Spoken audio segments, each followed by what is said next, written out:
Bom, o capítulo de hoje, então, é o capítulo 48 e o tema do capítulo é Pavor da Morte.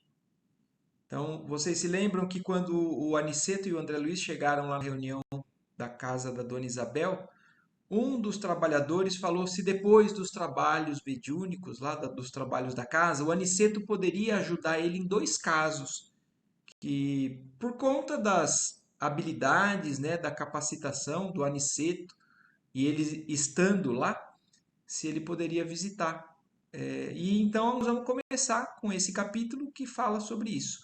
Mas vamos lembrar um pouquinho só do capítulo anterior, que é aquele capítulo que se chama No Trabalho Ativo, que foi justamente o momento do trabalho da casa. Foi a palestra, né, do Sr. Bentes, mostrando, falando um pouco sobre a concentração das pessoas encarnadas e dos desencarnados, que as encarnadas muitas vezes não conseguem alcançar uma concentração que seja favorável para a reunião.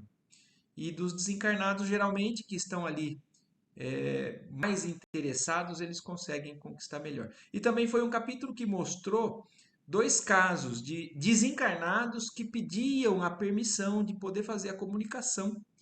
E naqueles casos, os mentores da casa tiveram que negar, porque não seria bom, não seria oportuno para ambos os lados ou para algum dos lados, então por isso não permitiu.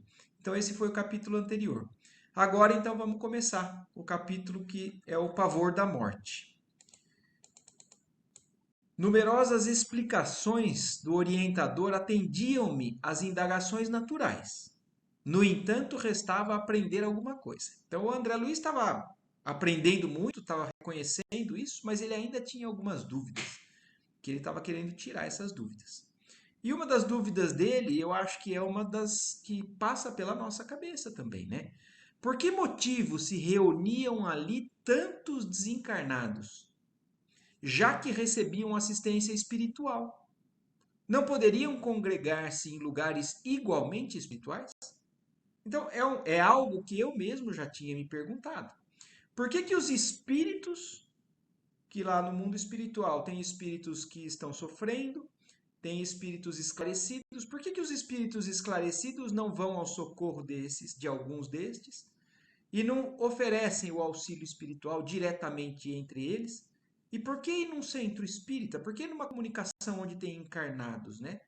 Então é isso que o André Luiz está querendo saber. Por que que eles vão receber o auxílio de quem está vivo, de quem está dentro de um corpo, e não recebem direto dos do mundo espiritual?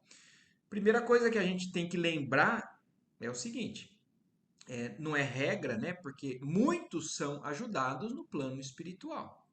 Agora, existem casos que esse capítulo vai mostrar um pouquinho para a gente, que a energia, o magnetismo que envolve nós, os encarnados, que facilita essa ajuda. E é o que, então, André Luiz respeitosamente pergunta, né, interrogou ao Aniceto nesse sentido.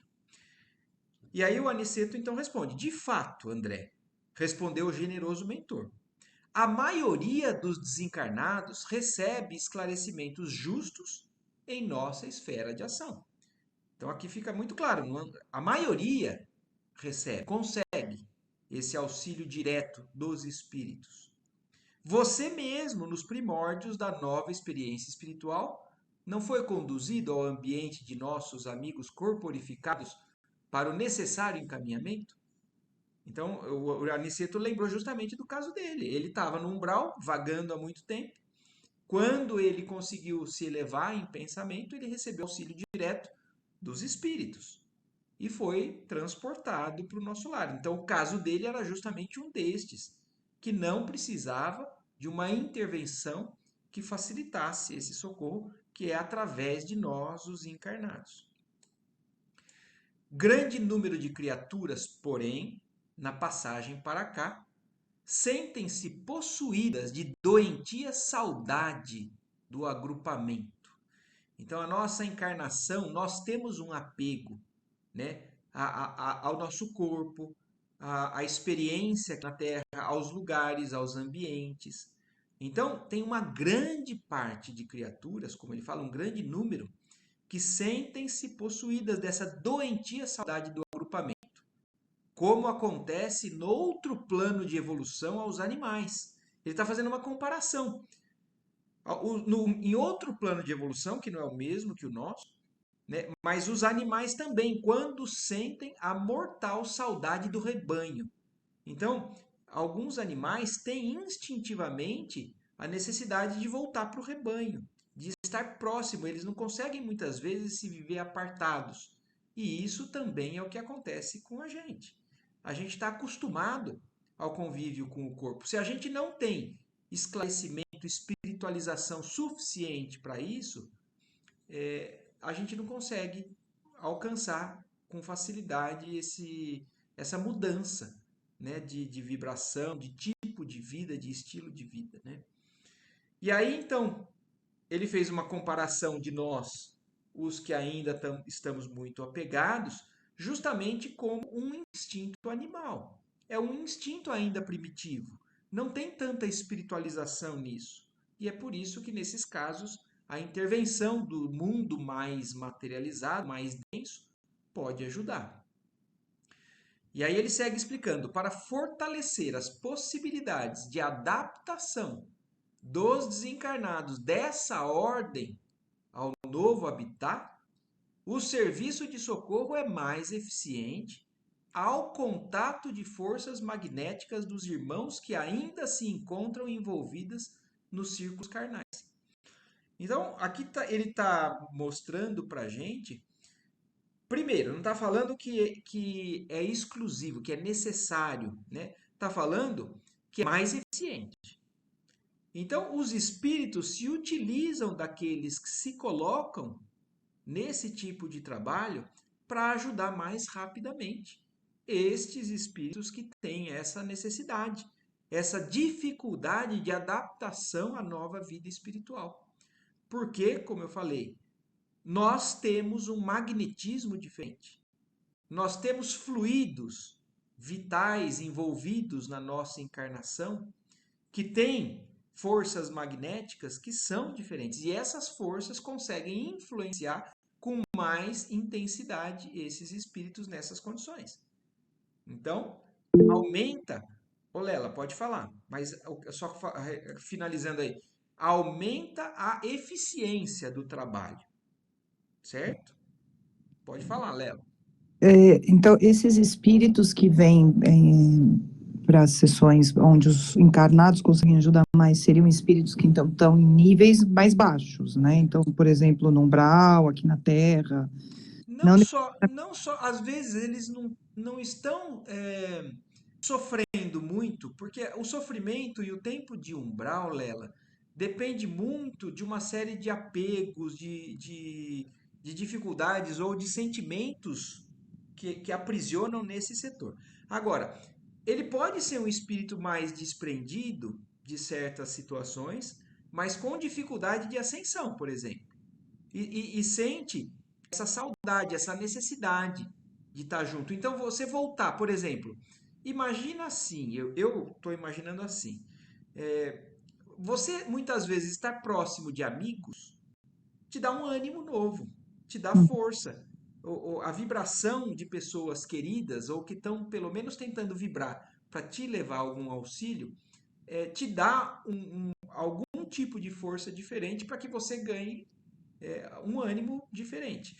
Assim, a gente vê em trabalhos mediúnicos com frequência espíritos que já não estão às vezes em sofrimento muito grande, mas quando eles vão fazer a comunicação através de um médium, eles falam do bem que está fazendo aquela sensação de novo de estar num corpo, por exemplo, de estar podendo vivenciar aquela sensação.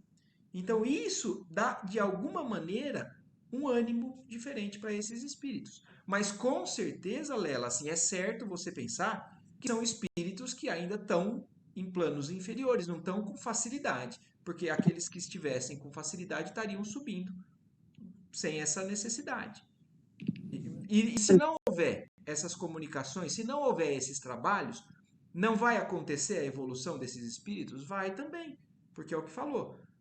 Vai ser mais eficiente, vai ser mais rápido. Então, é uma ajuda. Se a gente pode ajudar, por que não ajudar?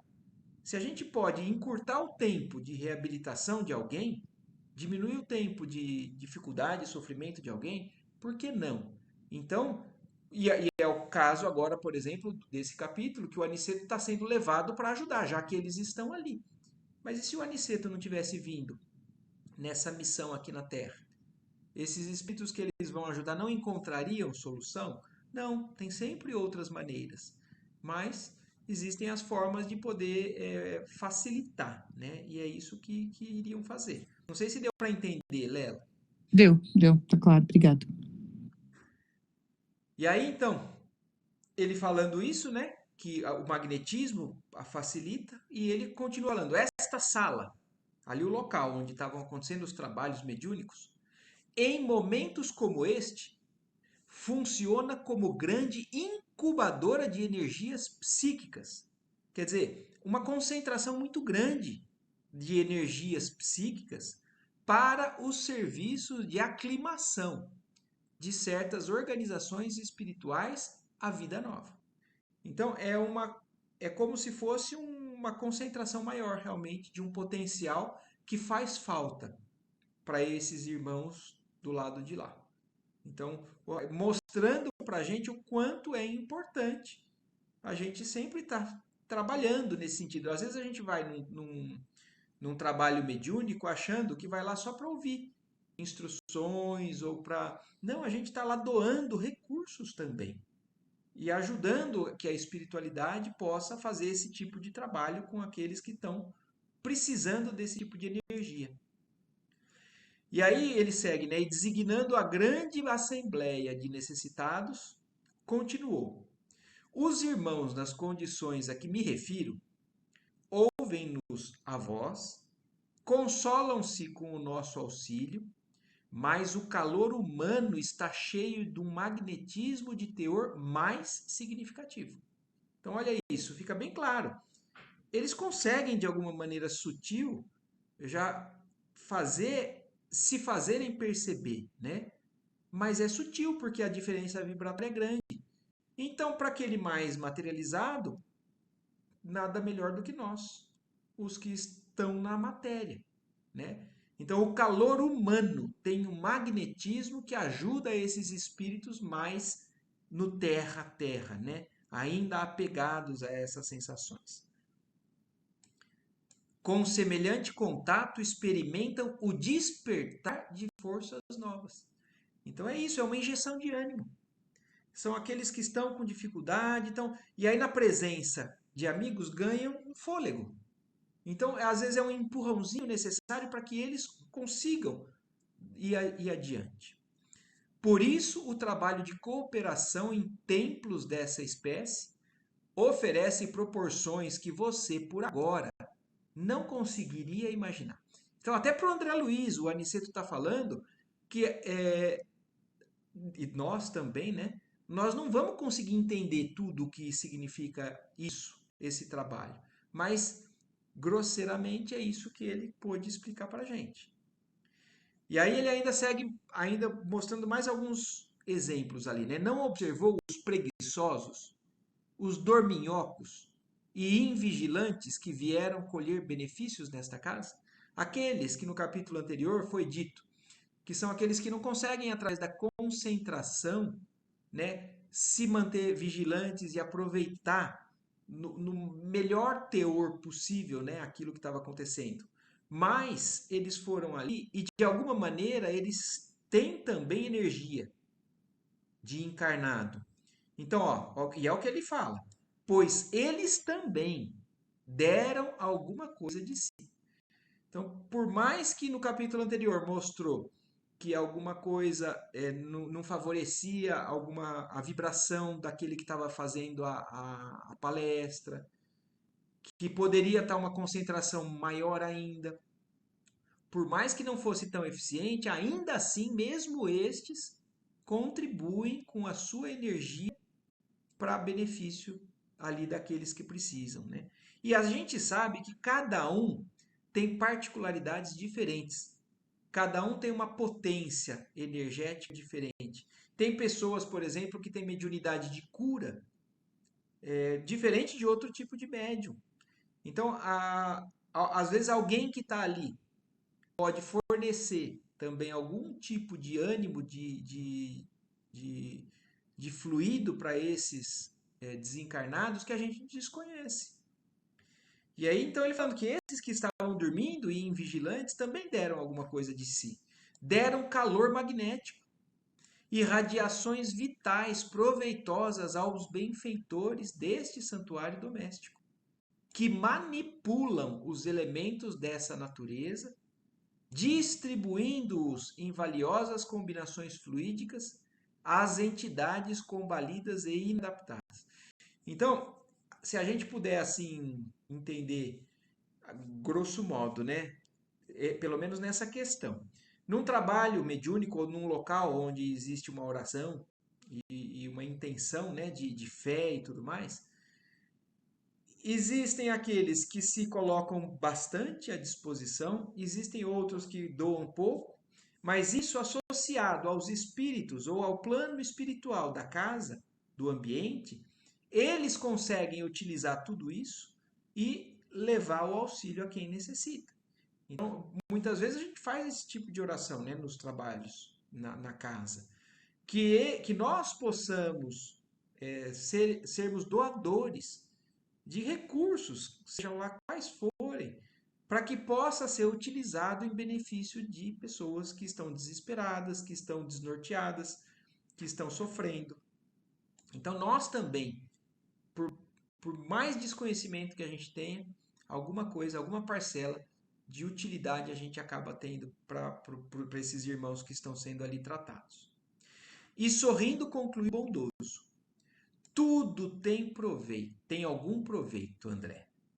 Nosso Pai nada cria em vão. Então, olha que maravilha, né? É claro que quanto mais a gente evolui, mais útil a gente consegue ser.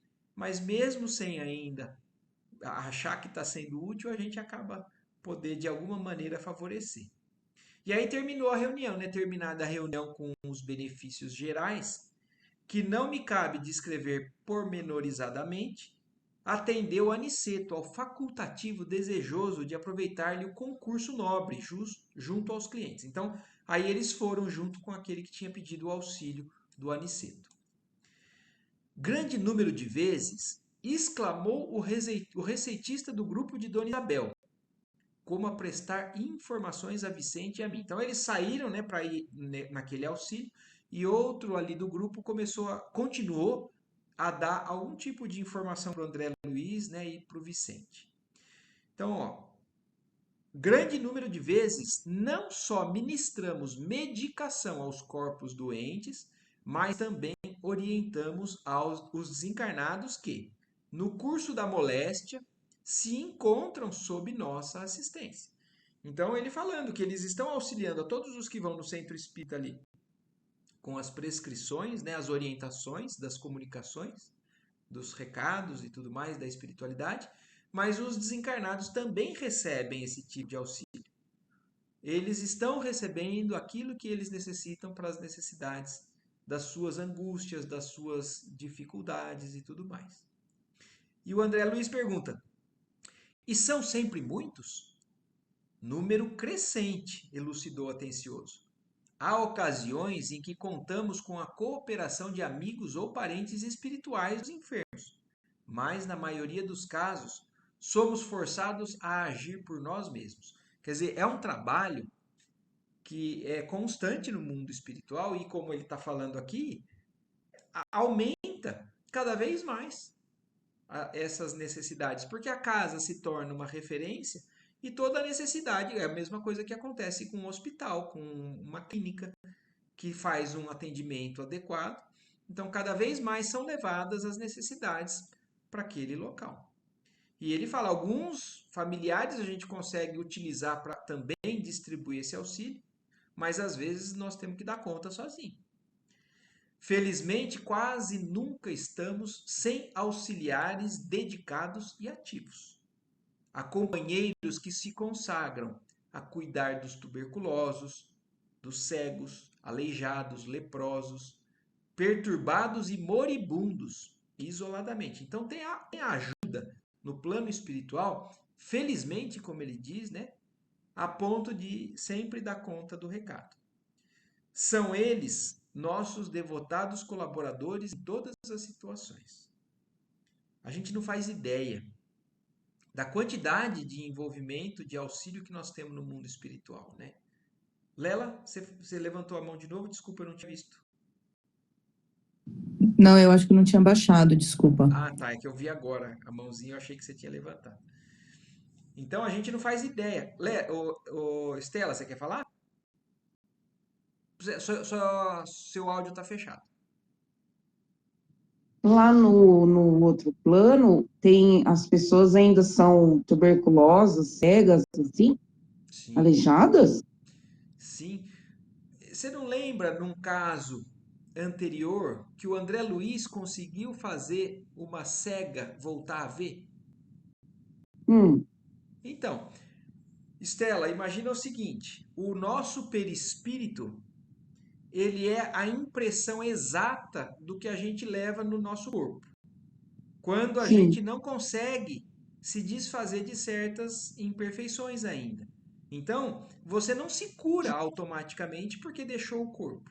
Isso é algo que vem sendo dito nos livros, Estela, para deixar a gente muito bem esclarecido. Não existe milagre. Então, existe um processo de libertação, porque toda a enfermidade muitas vezes está relacionada ao psiquismo, à mente, e muitas vezes a culpas, a processos de culpa, que aquela pessoa, vamos supor, adquiriu uma cegueira, por exemplo, por algo que ela fez no passado. Ela continua com aquilo do lado de lá.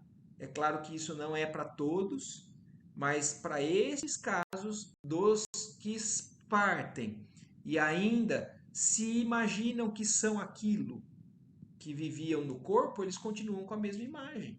Até que eles encontrem alguém que consiga transformar esse psiquismo dele, ajudar a mentalidade, ajudar ele a se enxergar se curando. Então é exatamente o exemplo do que aconteceu com o André Luiz com aquela senhorinha. Ela chegou lá sim, falando que não via, não via, não via. O André Luiz deu um passe nela e ela voltou a ver. Ela estava sim, desencarnada há quanto tempo? A gente não sabe, mas ela já estava lá, desencarnada, continuando cega. Então, e entendi. eles são atendidos. No umbral, a descrição que a gente tem das cenas de umbral é exatamente isso.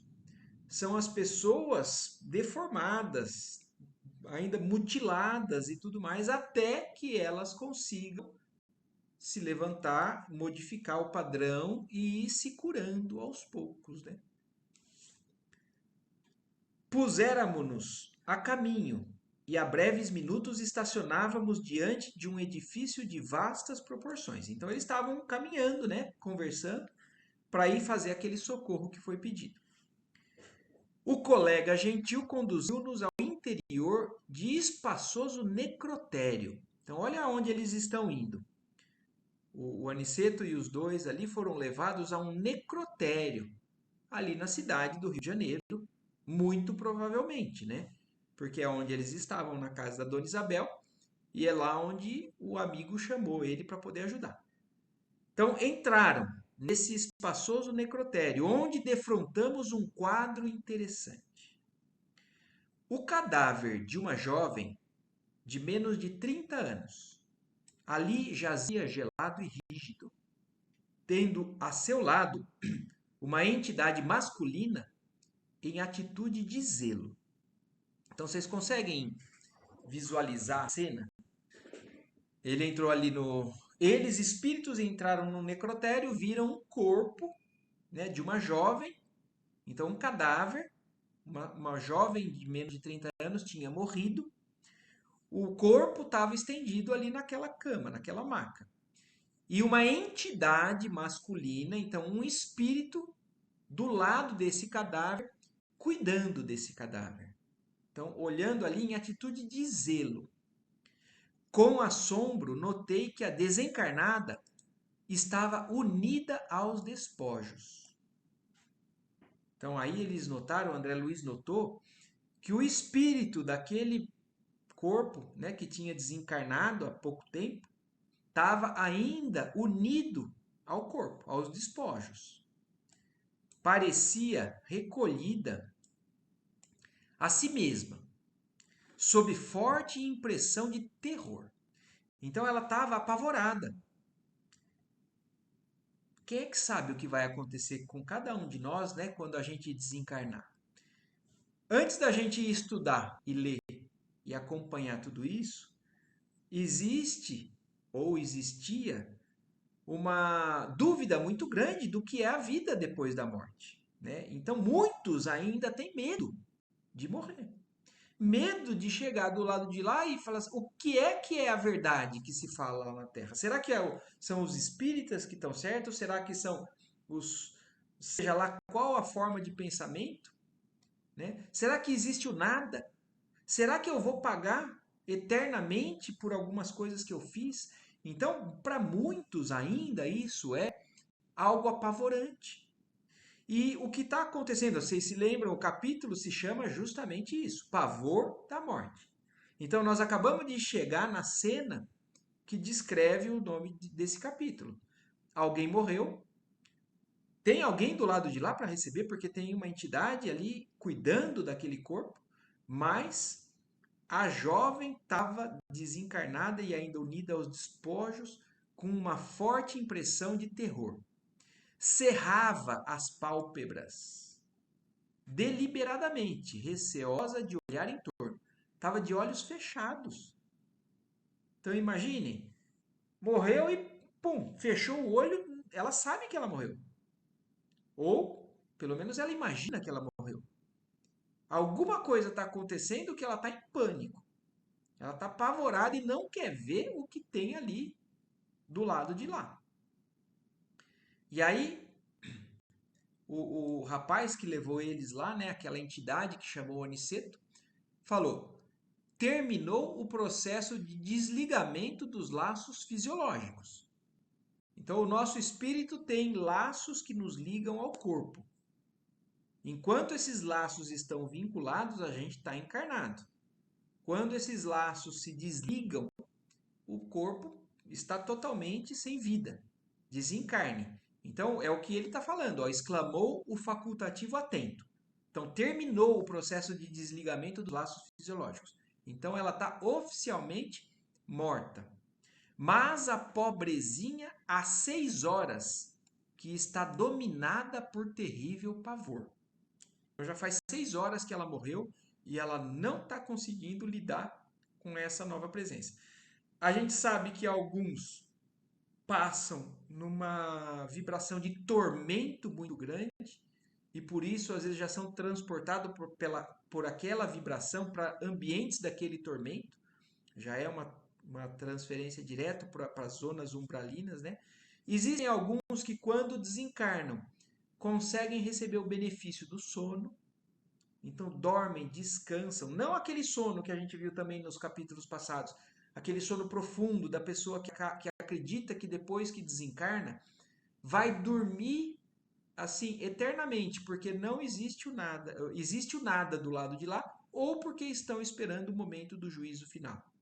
Mas não existe um outro sono, o sono refazedor, o sono que é como se fosse um cuidado hospitalar. Você está passando por um processo difícil, descansa.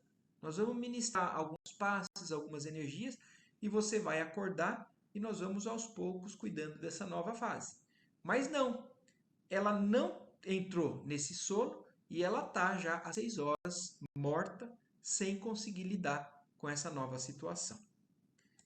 E apontando o cavalheiro desencarnado, então aí esse irmão mostrou, apontou aquele que estava ao lado do cadáver, né? Que permanecia junto dela, cuidadoso, o receitista esclareceu. Aquele é o noivo que a espera. Há muito. Quer dizer, o noivo dela morreu antes, já estava do lado de lá em condições e esperava esse momento de poder receber ela no mundo espiritual. Então aquele é o noivo dela. E foi ele quem foi receber.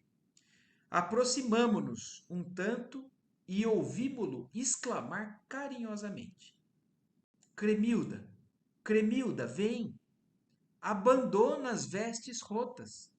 Fiz tudo para que não sofresse mais. Nossa casinha te aguarda, cheia de amor e de luz. Então, olha isso. Então, algum merecimento, algum mérito ela tem também. Ele também está em condições, né? Ele trabalhou para aliviar o sofrimento dela, preparou um ambiente até para que pudesse levar ela, mas ele não está conseguindo fazer ela se enxergar, né, como sendo uma nova fase, sem ter necessidade de ter medo, e ele está ali chamando, chamando e pedindo, vamos, abandona. Então imaginem isso, né? O espírito do noivo falando para ela e ela apavorada. A jovem, todavia, cerrava os olhos, demonstrando não querer vê-lo. Não sei se vocês conseguem imaginar, porque assim, ainda vai descrever um pouco mais, mas vocês vão entender. Ela está ouvindo ele, mas ela está apavorada. Por quê? Vocês conseguem imaginar?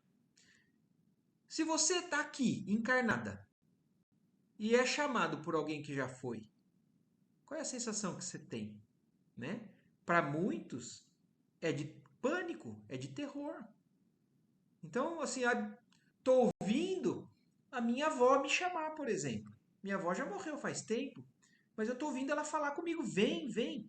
Então, é difícil talvez lidar se a pessoa não está esclarecida, espiritualizada, tranquila, por ter conhecimento de uma série de coisas. Então, ela está lidando com uma coisa que para ela parece um terror, um filme de terror ou um pesadelo. Então, ela estava fechando os olhos porque ela não queria ver aquilo que ela estava ouvindo. Notava-se perfeitamente que o seu organismo espiritual permanecia totalmente desligado do vaso físico. Quer dizer, eles estão confirmando que ainda não tem nenhum tipo de laço do espírito com aquele vaso orgânico que ela usou na encarnação. Então, ela ainda não está no final da encarnação dela ouvindo coisas, ela já desencarnou mesmo. Mas a pobrezinha continuava estendida, copiando a posição cadavérica, tomada de infinito horror. Quer dizer, ela morreu e não se mexeu. O espírito dela está ali, imóvel. Ela está se sentindo na situação deitada, como quando provavelmente ela veio a desencarnar, só que ela não está abrindo os olhos para a nova vida que ela tem para seguir. Aniceto, que tudo pareceu compreender num abrir e fechar de olhos, fez leve sinal ao rapaz desencarnado que se aproximou comovido. Então, Aniceto já entendeu tudo, né? A experiência do Aniceto, né? E tudo mais. E por isso que ele foi ali chamado. Já chamou aquele espírito do noivo para que pudesse esclarecer alguma coisa para ele. E aí ele falou: é preciso atendê-la de outro modo, disse o nosso orientador resoluto. Vejo que a pobrezinha não dormiu no desprendimento e mostra-se amedrontada por falta de preparação espiritual. Então é exatamente aquilo que eu comentei um pouquinho atrás. Ela não passou pelo processo do sono, e que é, na verdade, parte desse processo de transição que acontece com a maioria de nós, ou da maioria dos que partem. Então, eles desencarnam, têm o amparo, conseguem se fazer dormir, acordam em outro ambiente, já com uma sensação diferente, né? E com alguns cuidados que foram tomados. Ela não passou, ela não dormiu no desprendimento, né? Na fase aí do desencarne dela.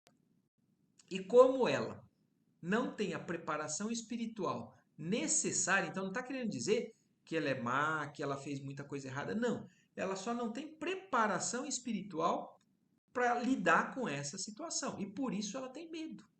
Então ela mostra-se amedrontada por falta dessa preparação espiritual. E aí o Aniceto ainda segue explicando para o noivo: não convém que o amigo se apresente a ela já. Já.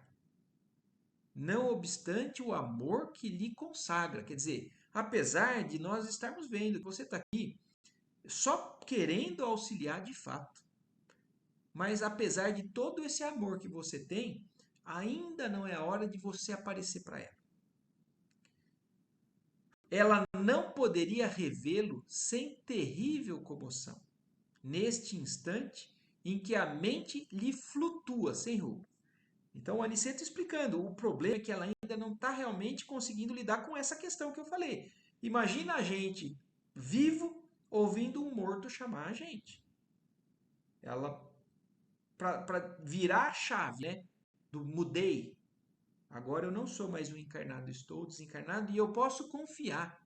Eu estou em boas mãos. Até chegar nesse sentimento, nesse tipo de vibração, ainda existe uma caminhada. E então o Aniceto está pedindo para ele esperar um pouco.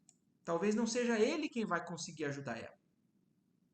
E aí o noivo respondeu: sim, considerou ele tristemente. Às 6 horas chamo-a sem cessar, identificando-lhe o terror. Quer dizer, ele viu que ele está tentando, ele quer ajudar, ele está não é um desespero, mas ele está aflito por aquilo que está acontecendo e ele está vendo que ela está aterrorizada, né? Está apavorada. Redarguiu Aniceto conselheiral. A ausência de preparação religiosa, meu irmão. Ela dormirá, porém, e tão logo consiga repouso, entregá-la-emos aos seus cuidados. Por enquanto, conserve-se em alguma distância. Então, o Aniceto já explicou agora para ele a equipe ali, o que ele vai fazer. Nós vamos conseguir acalmar ela e colocar ela para dormir. Assim que ela estiver dormindo, aí a gente consegue te entregar e você pode seguir para os próximos passos, né, dessa sua vida com ela no mundo espiritual.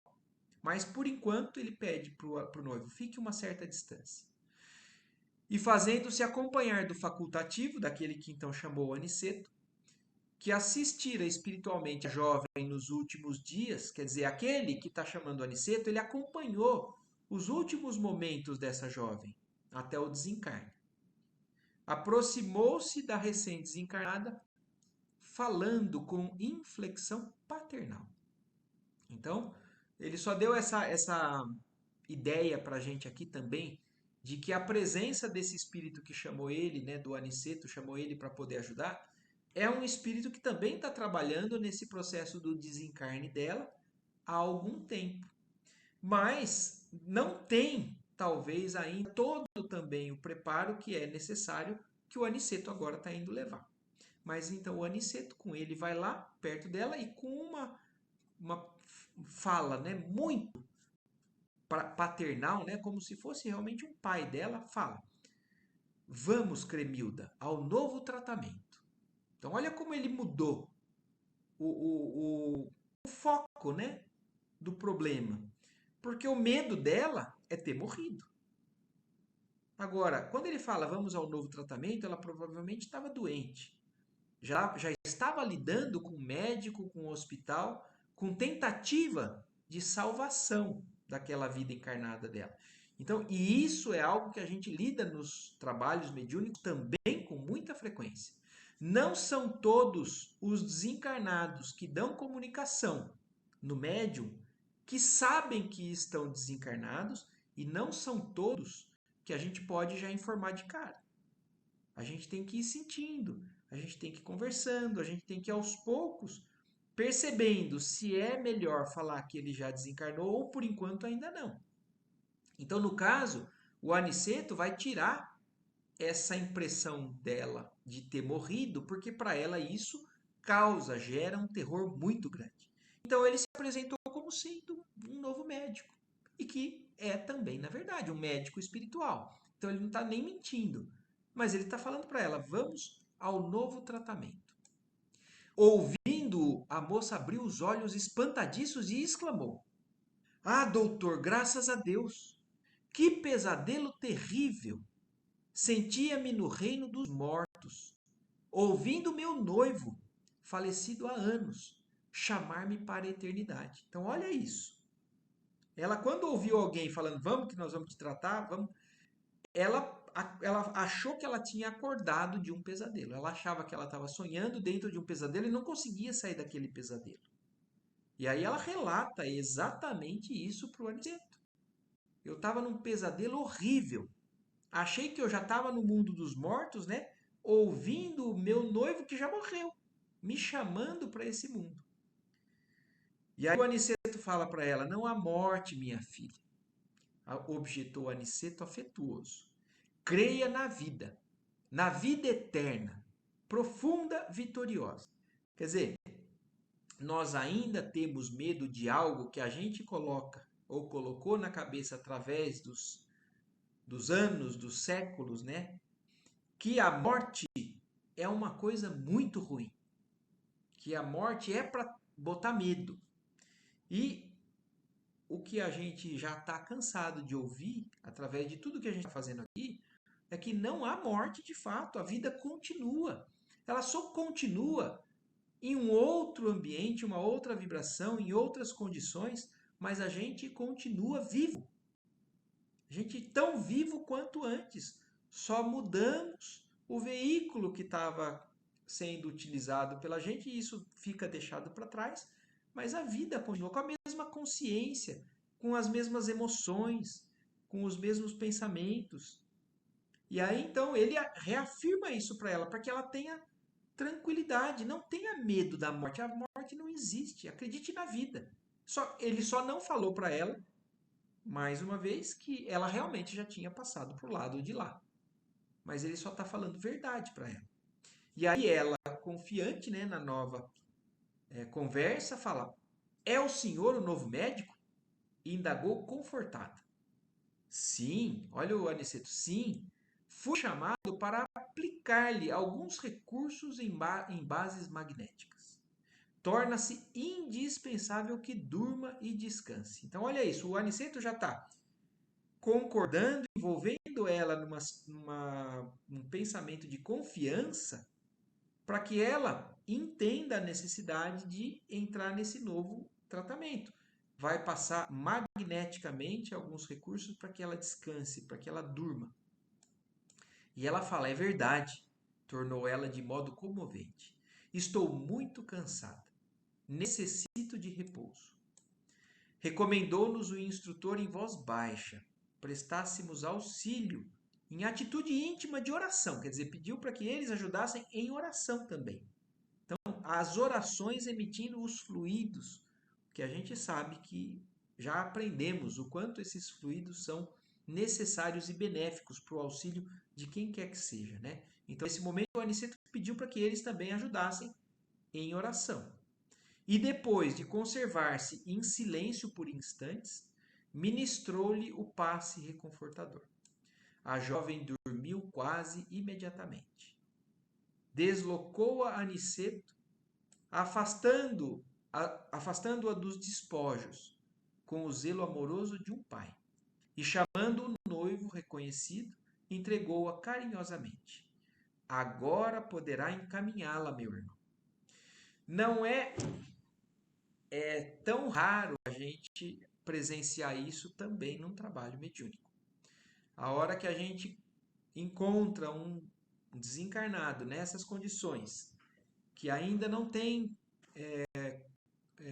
consciência de que desencarnou, ou que está passando por uma angústia muito grande, por apego de sentimento ruim, de vibração, de raiva, de rancor e tudo mais, quando a gente consegue conversar a ponto de fazer ele entender que ele pode seguir um outro caminho, que ele pode descansar, que ele pode deixar para trás tudo aquilo que está judiando dele, porque não são todos que a gente consegue. Nos trabalhos mediúnicos tem alguns que são muito endurecidos.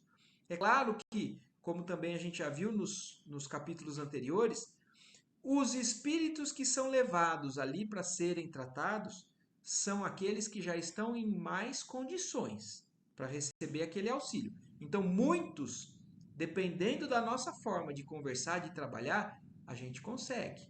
Mas às vezes o despreparo nosso ou o endurecimento ainda daquele espírito faz com que não consiga o auxílio naquele momento.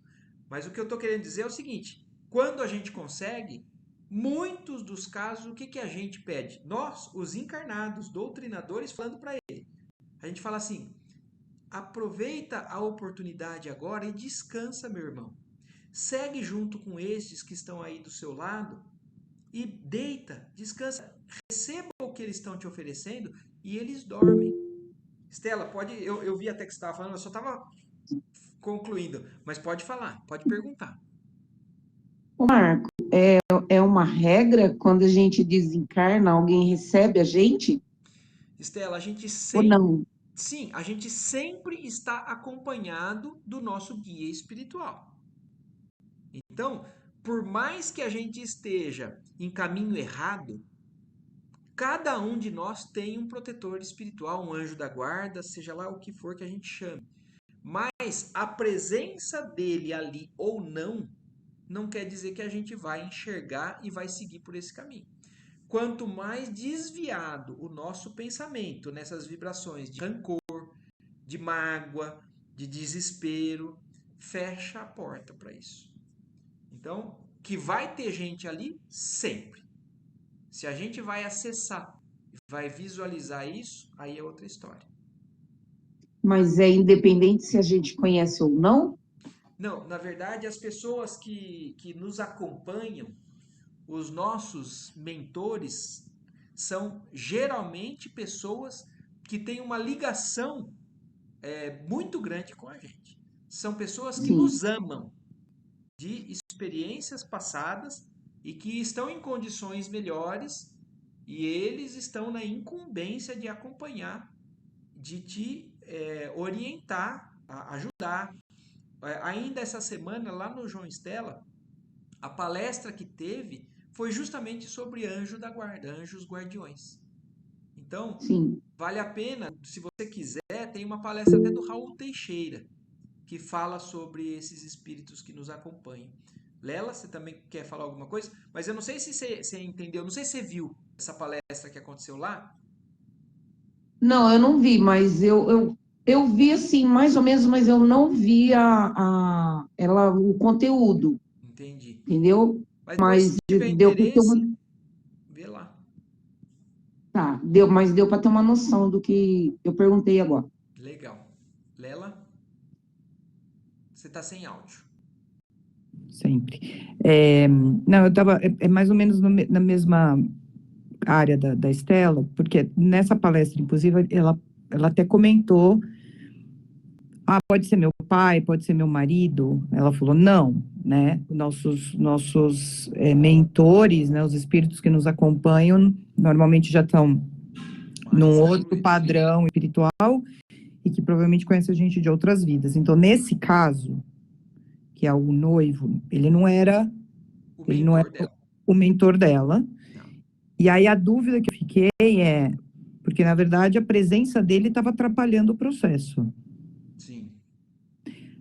E aí eu fiquei me questionando se era um despreparo dele ou se isso é muito mais um despreparo dela. E é comum que possa vir, mas ela não estava preparada e por encontrar com ele se deparar com a morte. Porque se é um despreparo dele, como que ele pôde estar lá, entendeu? Essa Entendi. era a minha Eu pergunta. sempre penso assim, Léo. A vibração que a gente vive, ela está sempre envolvida no que a gente está colocando, né? Mais intensamente. Se ela é ruim, nós estamos vivendo aquela vibração ruim. Se a gente está ligado, por exemplo, a espíritos obsessores, a gente está aproximando muito espírito ruim da gente. Eu estou falando isso pelo seguinte, porque acima de todo esse quadro, muitas vezes despreparado ou ruim, ou até do mal, a gente pode classificar, acima disso existem os que estão cuidando disso. Então a gente nunca está desamparado.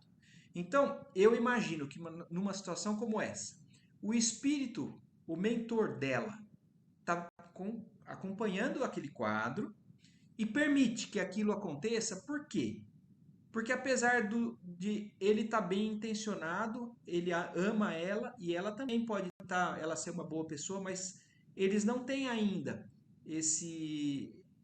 Não conseguiram resolver essa situação. Porque tudo o que a gente vivencia é aprendizado. Então, aquilo está deixando acontecer, não é que está atrapalhando, assim, ele só não está conseguindo. E aquela experiência para ele vai ser muito importante para que ele aprenda. Até porque agora, inclusive, vieram aqueles que vão mostrar para ele onde estava o problema. Você entende que aqui você não é assim que trabalha, é assim. Então tudo é aprendizado. E eu acho que a espiritualidade superior orquestra isso. Eles, não, deixa ele aqui. Agora, se fosse acontecer algo que seria um prejuízo muito grande para aquele espírito, eu acredito que eles não permitiriam. Eles interviriam de outra maneira. É assim que eu imagino, que eu penso, né? Pelo que a gente vai entendendo. Então, aí o Aniceto entregou ela para ele e falou: agora você pode encaminhar ela. O rapaz agradeceu com lágrimas de júbilo e viu retirar-se de semblante iluminado, utilizando a volitação. Então, olha, a gente tem uma noção. Ele é um espírito que sabe volitar. Então, ele está sendo colocado, botaram ele ali e falaram assim, ó, pode ir que você já tem alguma condição. Vamos ver como é que você se sai. Então, ele não é um espírito umbralino. Ele é um espírito que vem de uma colônia que tem, inclusive, já a capacidade de volitação. A carregar consigo o fardo suave do seu amor. Então aí ele segue. Então foi um grande aprendizado, com certeza, para ele e uma conquista também, porque ele conseguiu levar, né, a noiva dele para o lugar onde ele estava preparando. Nosso mentor fixou um gesto expressivo e falou: pela bondade natural do coração e pelo espontâneo cultivo da virtude, não precisará ela de provas purgatoriais. Então, aqui o Aniceto está explicando por que no caso dela, apesar desse despreparo da transição, ela não iria passar pelo umbral. Ela tem uma bondade natural de coração já conquistada e o cultivo da virtude, algumas virtudes morais. Então ela não vai ficar no umbral, ela tem esse mérito para acontecer isso que aconteceu. É de lamentar, contudo, não se tivesse preparado na educação religiosa dos pensamentos. Então ela tinha medo. E em breve, porém, ter-se-á adaptado à vida nova. Os bons não encontram obstáculos insuperáveis. E desejoso talvez de consubstanciar a síntese da lição, rematou. Como vem, a ideia da morte não serve para aliviar, curar ou edificar verdadeiramente. É necessário difundir a ideia da vida vitoriosa. Aliás, o Evangelho já nos ensina há muitos séculos que Deus não é Deus de mortos, e sim o Pai das criaturas que vivem para sempre. Então, isso Jesus falou há muito tempo atrás. Né? Então, por que a gente tem medo da morte achando que a gente vai morrer e acabar? Né? Jesus já explicou isso, que Deus não é Deus de mortos. É Deus das criaturas que vivem para sempre. E esses somos nós. Então, medo de morrer é o que nós não temos que ter. Nós temos que ter medo, talvez, das consequências dos nossos atos ainda teimosos e invigilantes, né, nesses caminhos errados. Então, nós vamos enfrentar consequências? Sim. Dependendo do que a gente escolher fazer e ser, sim. Agora, esse pânico, né, do mundo dos mortos, que a gente, sem pensar muitas vezes se envolve, é o que a gente não pode ter. E aí termina, então, o capítulo O Pavor da Morte. Mais alguma dúvida? É um capítulo muito interessante, né? Vocês viram que tem muita coisa nova aí para a gente pensar, para refletir, mas eu acho que ficou até relativamente entendido, né? Infelizmente a gente tem limites, né, para entender tudo, mas eu acho que dentro do possível. Mais alguma dúvida, alguma observação? Se não, então, Bom, pode falar. eu acho que a pessoa, quando ela tem o pavor da morte, para ela, é dela não ter mais os bens materiais. É o apego, né? É. Então, por isso que ela tem. Ah, eu vou morrer. Vou. Eu não tenho mais apego. O apego, mas, ô Estela, o apego, ele pode ser de diversas maneiras. O apego, às vezes, É. aos bens materiais, o apego, às vezes, é à família, Sim. Os amigos. aos amigos, a um amor muito grande. Então, todo tipo de apego dificulta a gente seguir confiante na nova jornada. Porque se a gente tivesse Sim. confiança mesmo, a gente sabe que por mais que a gente tenha se separado por algum tempo, essa separação é temporária. A gente tem que Sim. encarar como sendo uma viagem que a gente faz antes para um lugar Não, onde os não. outros não. Não, eu não falo eu falo algumas Algumas pessoas. pessoas. Eu acho, Stella, que é o medo de se separar aquilo que as pessoas dão muito valor, que é Sim, material, né? Às vezes é o corpo, às vezes é os bens, mas também, Stella, eu acho que o medo da morte também pode estar relacionado com a consciência. Se você faz coisa errada e tem consciência disso, de alguma maneira, você tem medo do que você vai encarar. E você acha que a morte está muito distante. E não pensa nisso, né? Só que a hora que chega perto, muitas pessoas mudam o padrão por enfrentarem uma situação de próximo da morte. Mas eu sim, penso que, por mais que você esteja consciente, mas o medo do novo, é, você vai viver uma coisa nova, e isso Totalmente assusta nova, né? qualquer ser humano, entende? É porque nós somos seres humanos, mesmo que a gente não tenha tanto apego nem nada, mas saber que você vai partir para uma nova etapa sozinha, assim, Porque a gente faz sozinho mesmo, né, Thelma? Mas eu né, acho que, Thelma, é isso que nós estamos fazendo aqui também, né? É isso que o preparando. Espiritismo nos ajuda, na compreensão de que talvez não seja tão desconhecido assim. Não Ô, seja Marco, tão. Oi.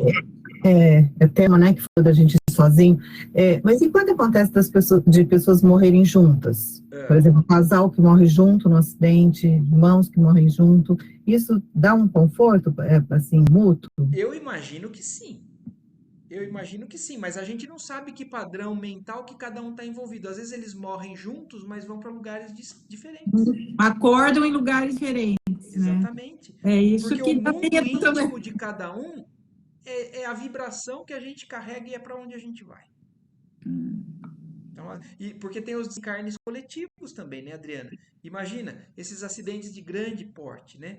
Então, muita gente desencarna junto, só que cada um pode ir para um lado diferente. Agora, existem casos das pessoas que estão totalmente sintonizadas, harmonizadas, e que realmente aquilo é uma bênção de partir junto? Eu acredito que sim.